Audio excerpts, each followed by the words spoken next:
रसूल अल्लाह ने 5 खूबसूरत हदीसें बताई। नंबर 1, तुम में से बेहतरीन शख्स वो है जो ना किसी को तकलीफ दे और ना किसी की तकलीफ का जरिया और सबब बने। नंबर 2, जो शख्स दिन में 10 मरतबा सूरतुल इखलास पढ़ेगा, यानी कुल हु अल्लाहु अहद, ये पूरी सूरत पढ़ेगा, अल्लाह ताला जन्नत में उसके लिए महल बना देंगे।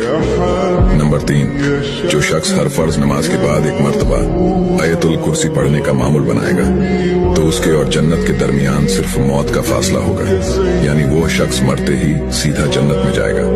नंबर 5, जो शख्स घर से निकलते वक्त ये दुआ पढ़ेगा, बिस्मिल्लाहि तवक्कलतु अला अल्लाह ला हौला वला कुव्वता इल्ला बिल्लाह, तो अल्लाह ताला शैतान के शर से उसकी हिफाजत फरमा देता है और जिस काम को वो निकला अल्लाह ताला उसमें आसानी पैदा फरमा देता है। नंबर 5, रसूल अल्लाह ने फरमाया, वो शख्स हरा भरा रहे, हंसता खेलता रहे।